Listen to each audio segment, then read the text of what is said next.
There are stories that the whole world tries to forget, but the hearts of those who lived refused to be silent. Sergeant Keller was presumed dead.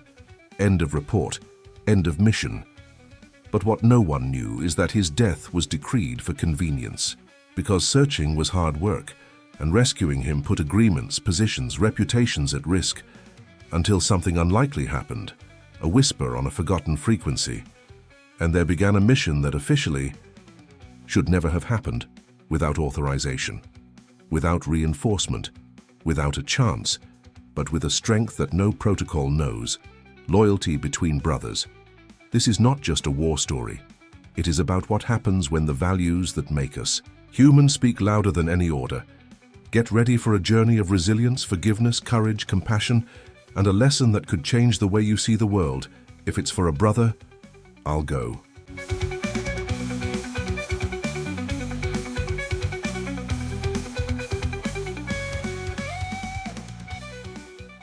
It was supposed to be just another routine mission, patrolling familiar terrain, map already drawn, protocols revised.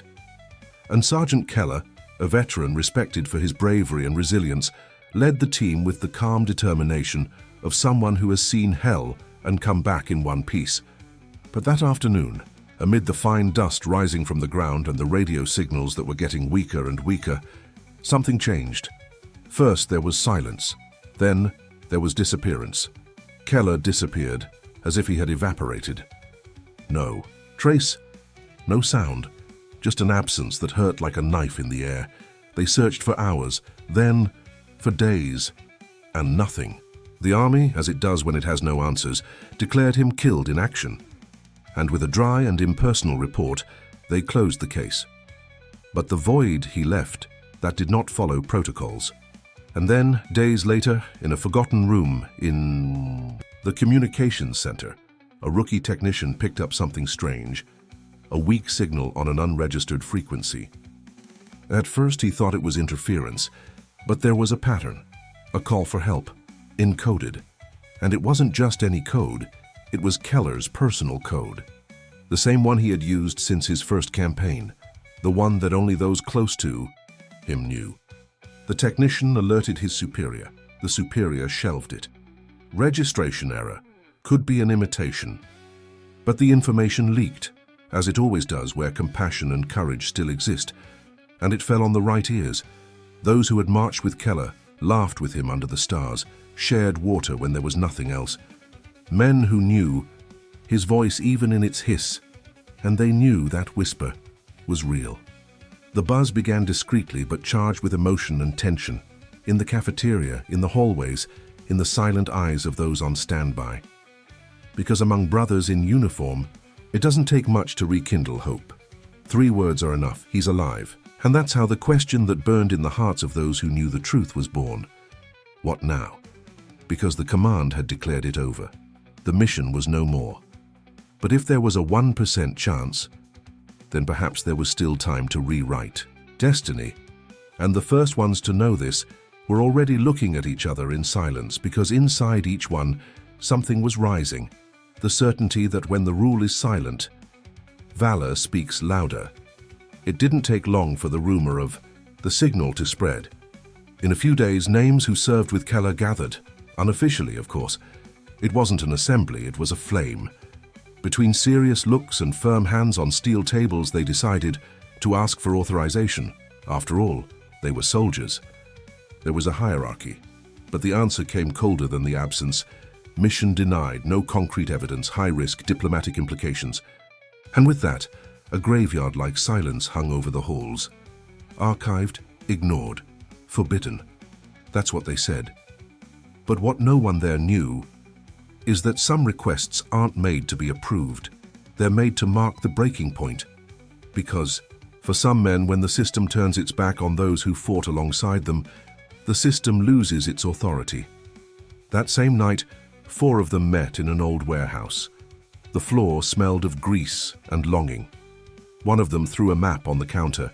Crumpled, torn, but still legible. "Remember this?" he asked.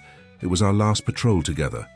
There, on that worn paper, something much bigger than a plan was born. A pact was born. No insignia, no permission. just will, courage, loyalty, and that old feeling that war could not erase, love for a brother. The group was not large, but each one carried in their eyes the strength of 1,000.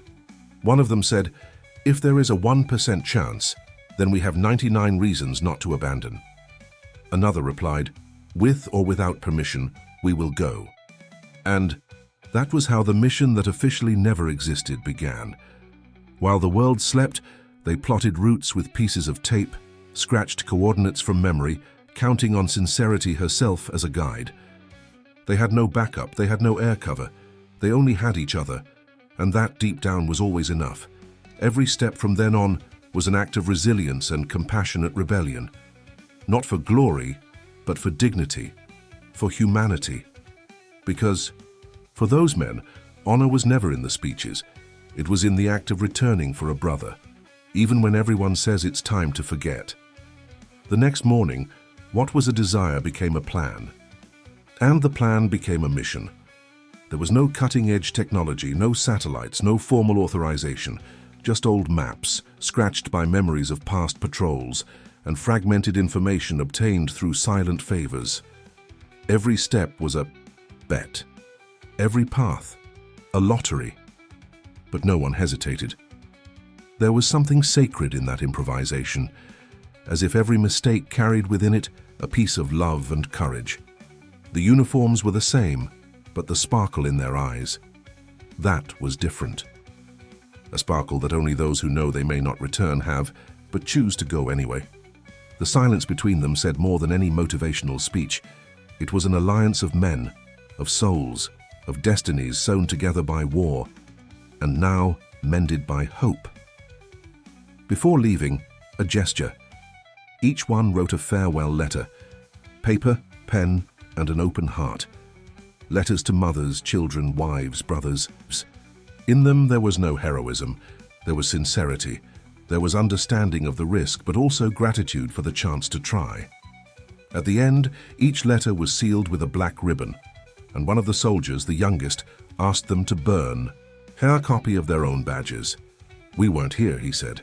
"The flames consumed those pieces of identity, but they strengthened what was most authentic in them: loyalty." No one there needed any more orders. What moved them didn't come from above, it came from within. It was the kind of mission that is carried in one's blood, and it was in absolute silence that they left, without warnings, without goodbyes. In the darkness, their steps were light, but the mission weighed tons. They took the minimum, they left their fear. What began that night was not just a clandestine operation, it was a spiritual march, a rescue of everything that the world insists: unforgetting compassion between brothers, unwavering loyalty, the power of kindness expressed in action. And there they went, without a flag, without protocol, without certainty, only with a mission engraved on their chest and a name in their minds: Keller. And what awaited them was a valley that no one dared to cross. The Makarov Valley was not just geography, it was legend. A natural cemetery, forgotten by official maps and feared even by local forces. It was full of mines buried under layers of leaves and traps improvised by rebel groups. It was the kind of place where even the wind seemed to carry fear. And now, there they were, in front of the silent entrance to that death row. The sun had barely risen, and the cold cut like a blade. Each step required calculation, resilience, and luck. One of them walked with an improvised detector. Another marked the safe spots with paint. The tension was absolute. And it was there, between the mud and the terror, that the unexpected happened. One of the soldiers slipped. Silence. Hearts stopped. Time stood still. Nothing exploded. But no one breathed for long seconds, until he stood up, trembling, and smiled nervously. That was close. The group continued, slower, more united. They didn't say much, they just gestured with restrained affection and growing confidence, because they knew, from that moment on, every second was a gift. A minefield doesn't just destroy bodies, it tests the soul. And in that valley, everything was put to the test, including compassion. At one point, they found a wounded, starving dog. One of the soldiers hesitated, but the most experienced one gave part of his own supplies. If we forget this here, we forget who we are. No one argued, because even in a minefield there is room for kindness. At dusk, they finally passed the most critical stretch. But they knew they weren't safe. All around, snipers were watching the routes. The group divided into pairs. One watched, the other advanced. Communication through gestures, emotions contained. A simple stumble could attract attention. And so, silence wasn't just a strategy, it was survival. There, the senses sharpened. Every smell, every noise, every breath. They weren't just crossing enemy territory.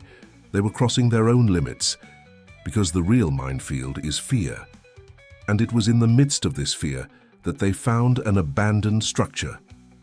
A watchtower, with something that would shock them. Candlelight and voices. Voices in English. The tower was low, covered by foliage and showing signs of recent use. The group approached cautiously, weapons in hand, communicating by gestures. The door creaked, and there in the corner, chained and thin, was a man. He could barely stand, pale skin, thick beard, alert eyes. When the light of the flashlight touched his face, he raised his hands and murmured, "I'm American. I'm a journalist." It was him, a name that had been missing for years, presumed dead after covering conflicts in the East. The shock ran through the group like electricity. They were there to look for Keller, but they found a forgotten echo of the same war. And right after, receiving food and water, he dropped the bomb. "I saw Keller, he's alive." Silence, doubt, contained hope. At first they thought it was delirium, trauma perhaps. But then he began to describe it. His voice, his gait, the way he adjusted his shoulder as he walked. And then, the detail that silenced everyone. He has a scar on his left shoulder, in the shape of a cross. They made it with a hot iron. It was true, a secret that not everyone there knew. One of the soldiers who had fought with Keller years before nodded in confirmation. That information was not public. No one outside the platoon could have known. And in that moment, doubt gave way to understanding. The mission was real. He was alive. And time was running out. Emotion took over. It was as if someone had rekindled a fire in the middle of the darkness.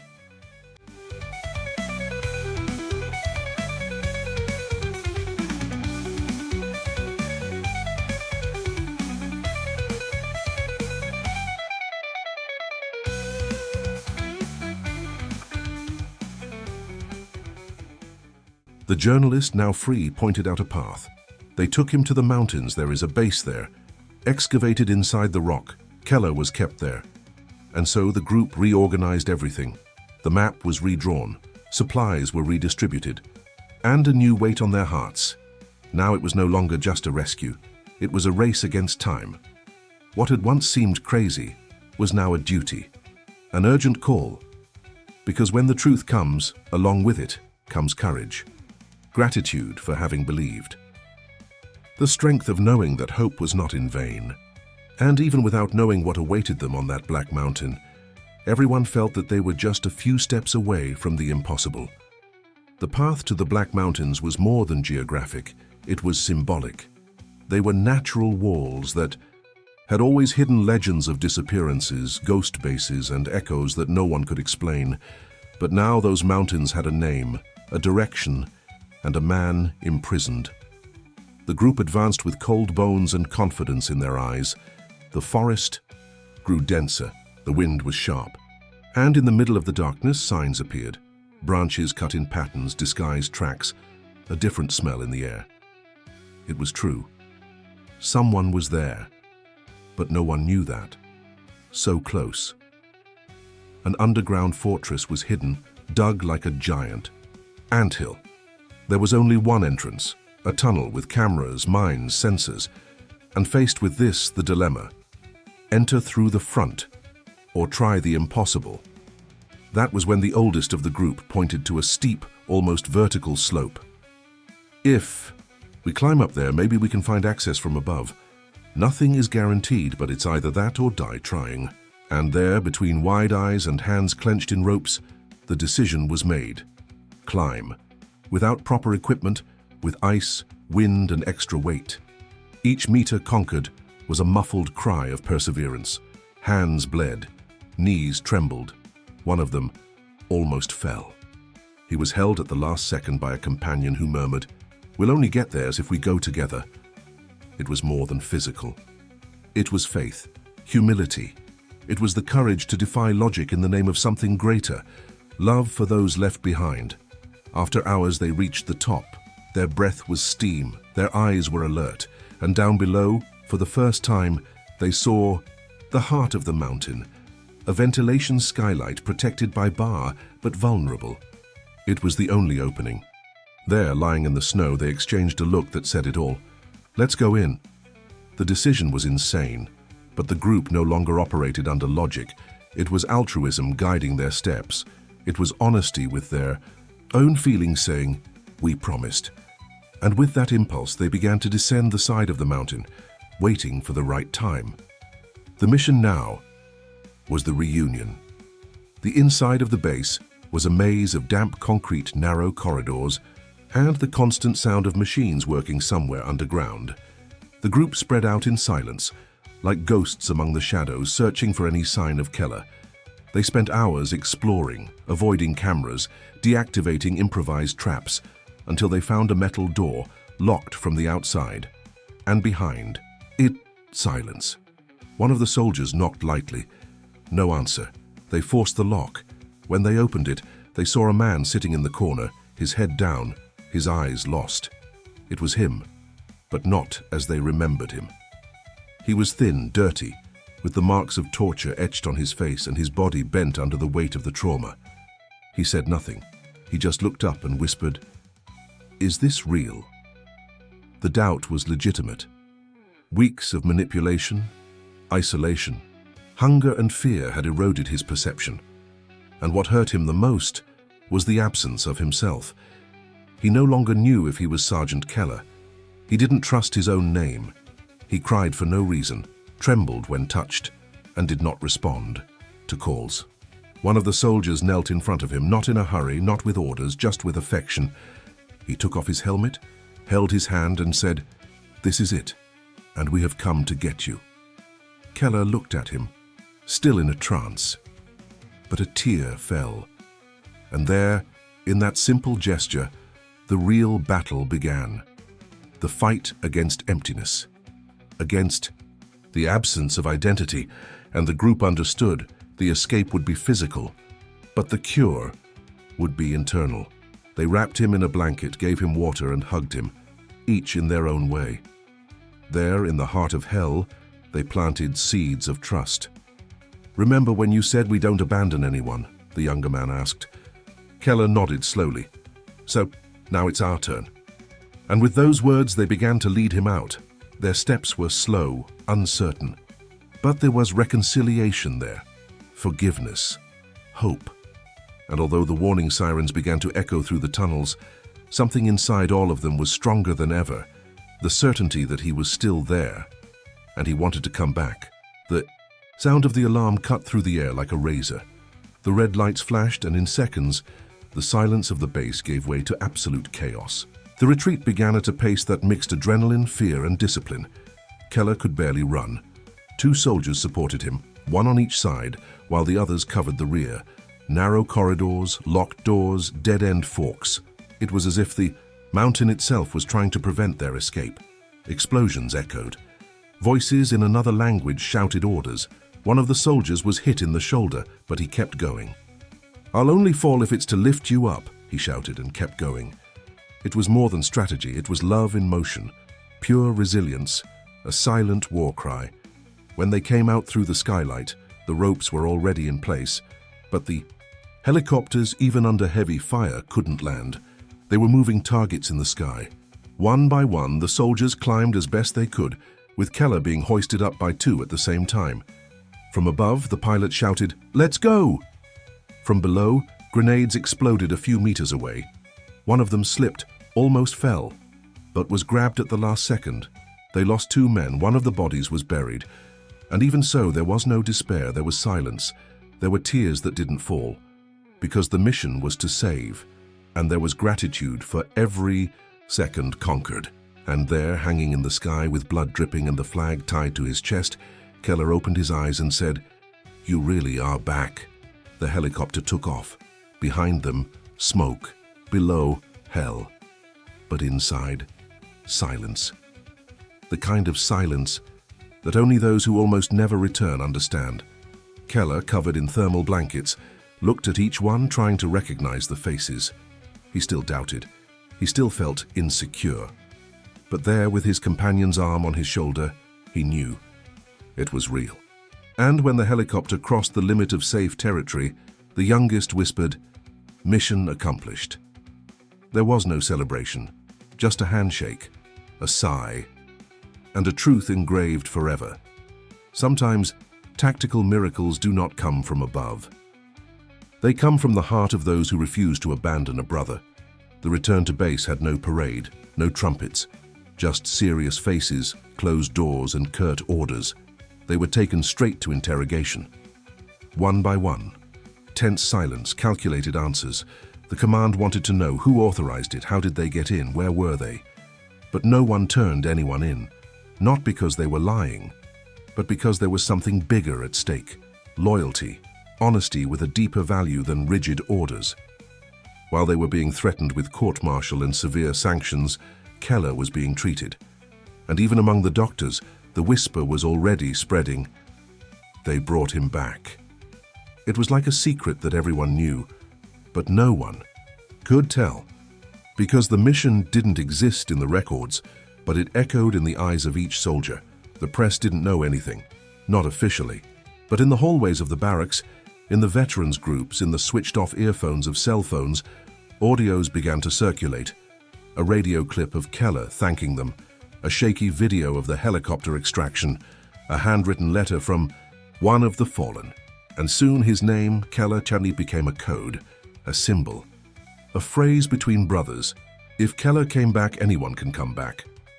Those men who had almost been punished began to be seen with different eyes, eyes of respect, of inspiration, because they had not challenged the system out of vanity. They had done what many do not have the courage to do, put love above order.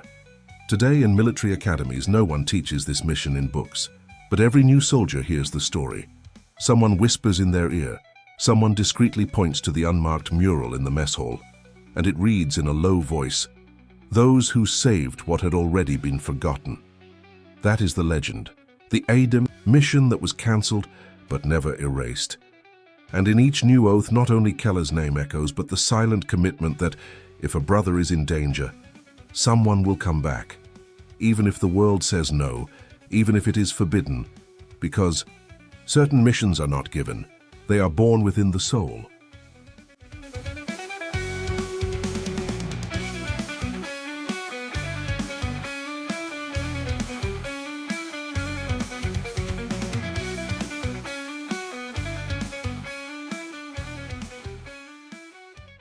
Years passed, time with its merciless calm, wrinkled hands and whitened hair, but it did not erase the names, nor the faces, much less the memory of the mission that no one officially recognized, but that everyone carried in their hearts.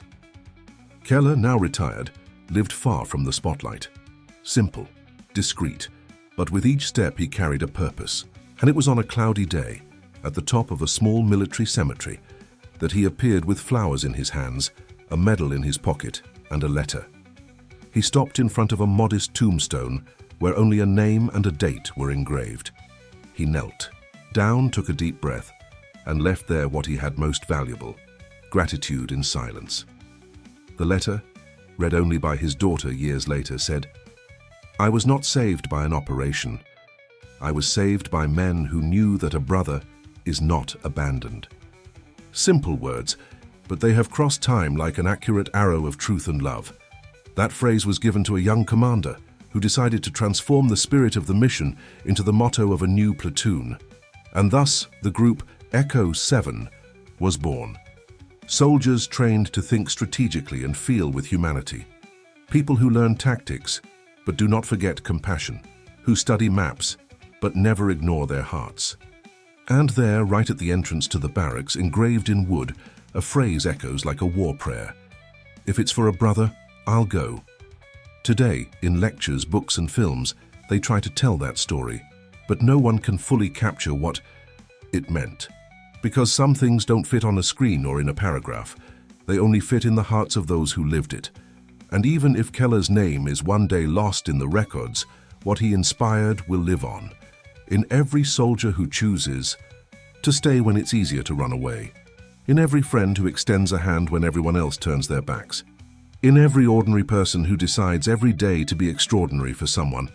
That is the true echo of value. And it doesn't keep quiet. It just waits for the next heart willing to listen to it. Now tell me, looking inside yourself, who is your Keller? That person for whom you would be able to go through the impossible? We live in times where giving up is easy, ignoring is common, pretending that it doesn't happen to us has become protocol. But what if the most important mission in your life isn't an official mission? What if it starts just when everyone says, let's forget it? This story isn't about combat, it's about choices, about understanding that loyalty, love, and courage are still the most transformative forces that exist. And now I ask you with honesty and humility, are you going to keep waiting for orders? Or are you going to be the one who raises your hand when the world bows its head? If this story touched you in any way, leave your comment below. Tell us, what value are you no longer willing to ignore? And of course, subscribe to the channel. And turn on notifications, because every week we bring you real stories that the media doesn't show, but that the heart never forgets.